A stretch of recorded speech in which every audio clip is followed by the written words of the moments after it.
What do the phrases Joe blogs, Achilles heel, and Elvis has left the building have in common? They've all got names in. That's right, today we're looking at fantastic English phrases that have names in. You're gonna love this.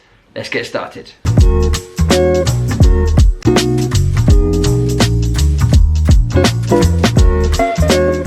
I want to take a quick moment to thank Skillshare for sponsoring this video.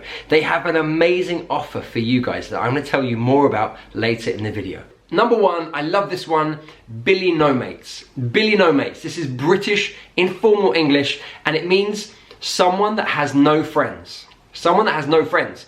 So if you are Billy No Mates, you have no friends. Okay, so an example situation, you walk into a party and you see your friend alone by themselves.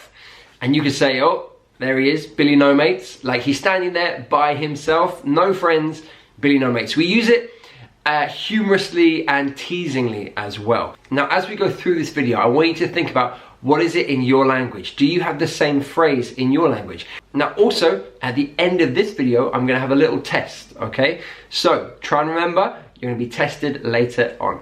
Actually, let's do another Billy one, silly Billy. This is a phrase that we use to call someone silly, but it's affectionate.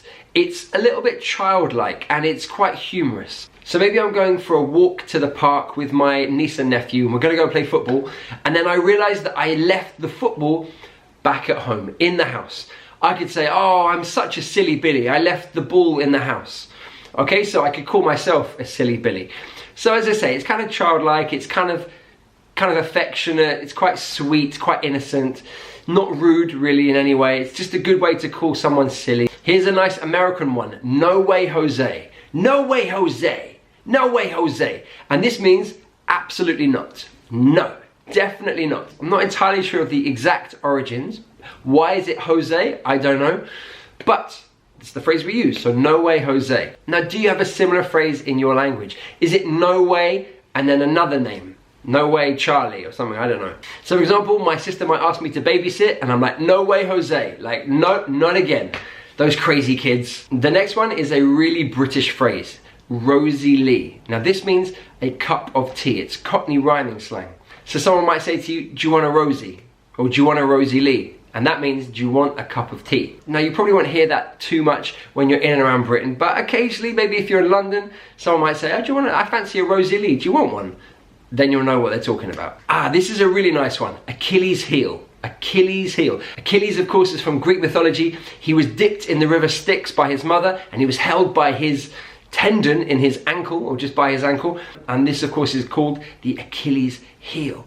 Now what does Achilles heel mean? Well, it's your vulnerable point. It's your point of weakness. You might be talking about a football team like Liverpool, for example. Now Liverpool are a fantastic team, but their defense is their Achilles heel. So their defense is their weak point. At the moment that isn't true. Liverpool are playing amazingly, but that's a common way that we might use it. So they're a brilliant team, but their defense is their Achilles heel. It's their weak point. We can of course use this to talk about people, about football teams, about anything really. All right, the next phrase, Elvis has left the building. What a phrase. Elvis, people, Elvis has left the building. This refers to someone just leaving, to announcing that they've gone. And it literally comes from when Elvis used to do concerts. When Elvis Presley used to do concerts, and to encourage the fans to leave because they just wanted more and more, they would announce, sorry everyone, Elvis has left the building, he has gone. So we use this as a sort of fun, humorous phrase to say that someone has left, or someone has gone, or something is finished, is done, it's over. Let's say you're having a house party and it goes on and people eventually start leaving, and when the last person leaves, you could announce to your partner or to your flatmates, oh, Elvis has left the building. Like, it's over, it's done, everyone has gone. Do you love learning? Okay, that is a crazy question. You're here, you're motivated, you're learning English. Silly question. Well, I've got something really special that I want to tell you guys about. Skillshare is an online learning community where millions of learners just like you come together to develop their creative skills. Now they've sponsored this video because they have an amazing offer for you guys. Now I see Skillshare as a bit like the Netflix for learning. They have thousands of inspiring videos, different classes on graphic design, cooking, art, all kinds of things. And it's an amazing place to learn and to develop your skills and your creativity. Now, right now is the perfect time to sign up because they are offering 2 free months of premium membership. Wow, that's incredible. And that allows you access to all their content. That's thousands of lessons. Now, I've mentioned on here before how I have used Skillshare. Mainly for cooking, I have to admit. I've learned how to make the perfect grilled cheese sandwich. I learned how to make Asian dumplings. I still need to practice with that one. I learned how to chop like a chef. All kinds of crazy things. I'm now starting to look at design and how to be a better graphic designer so that I can make better stuff for you guys. Yeah, I'm gonna need to work on that, but it's amazing what you can do there. Now, why should you guys as English language learners sign up? Well, I've got 3 main reasons. First of all, these are real life skills. So you're not just learning from a grammar book, endless boring pages. No, this is real stuff. This is skills that you're gonna take into the real world. And you're doing it through English. So that relates to my second point, which is that I've always believed that you should learn language through the things that you love, through the passions and hobbies that you have. So if you love football, learn English through football. If you love fashion, learn it through fashion. Now, Skillshare has so many different topics. You're gonna find some that you love. So it's a great way to fuel your passion, to keep you enthusiastic and motivated as you're learning English. So if you love cooking, perfect. You're gonna find great cooking videos. If you love drawing, then you're gonna find videos to help you to draw. So you're learning English and you're learning the skill of drawing. And finally, it's all in English. So you're gonna be absorbing natural, everyday English, really authentic stuff. It's not written by a teacher, it's real, authentic language. People are speaking not to English learners, but to everyone. So it's authentic. You're gonna hear new vocabulary, grammatical phrases that are natural. To me, it's fantastic. And as learners, you should be absorbing as much English as you can. So if you're interested in this amazing offer of 2 free months premium membership, click the link below, guys. Just try it out. Why not? I'm sure you'll love it. Anyway, yeah. And let me know in the comments below. If you do sign up, let me know. I want to hear about your experiences. This is a really nice phrase. Jack of all trades, master of none. Jack of all trades, master of none. This phrase we use to talk about someone that is very competent at lots of different skills, but they're not an expert in one skill. So for example, you might be really good at DIY. You could change a light bulb, you could put up a picture, you could fix a sofa or a bed or whatever, but maybe you're not an expert in anything, okay? You're not a carpenter or a builder, but you can do lots of different things. So this could apply to anything. If you're at work, maybe you're someone that's good at doing lots of different things, but you're not an expert in any one thing. So you could be a jack of all trades. We usually just shorten it down to that phrase. He's a bit of a jack of all trades. Like he can do everything pretty well, but he's not an expert at anything.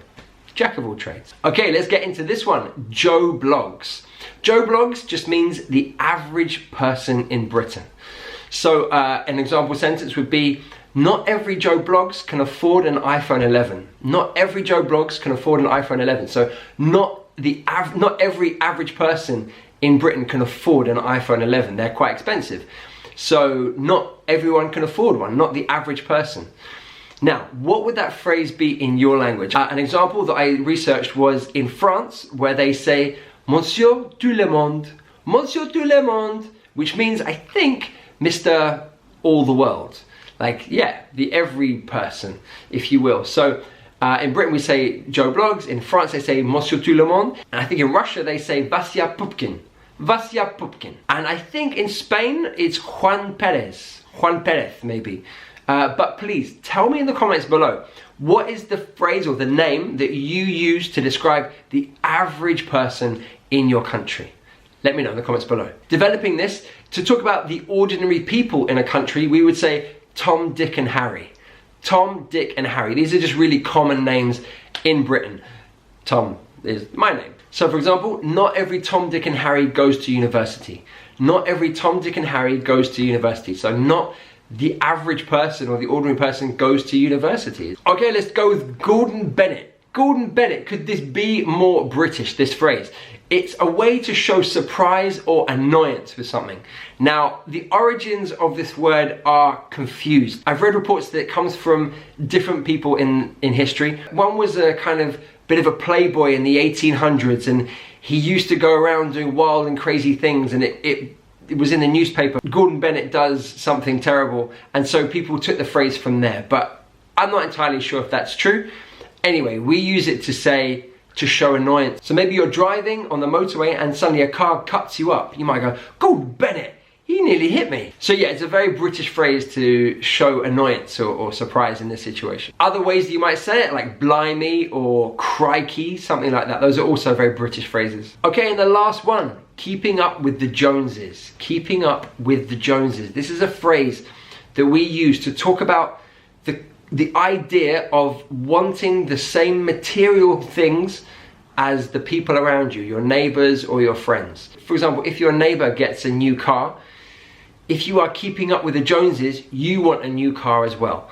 Or if they send their kids to private school, if you are keeping up with the Joneses, you want to send your kids to private school. So it's that idea of making sure that you have what other people have and not falling behind in the sort of social status. So it's a real kind of a mindset of being the same as everyone else in terms of what you have materially. And we use it usually in a sort of negative sense, like keeping up with the Joneses it's not a positive thing, it's probably a negative thing, because you are looking at other people and seeing and wanting what they have and not appreciating what you have. Now, why is it the Joneses? I don't know, but I guess Jones is a very common name in Britain, so maybe it's that, I'm not sure. My brother always worries about keeping up with the Joneses. My brother always worries about keeping up with the Joneses.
Also, what I'd like you to do is, if you have a question for me in English, I'd like you to put it into the comments below, and then I want people to vote on their favorite question.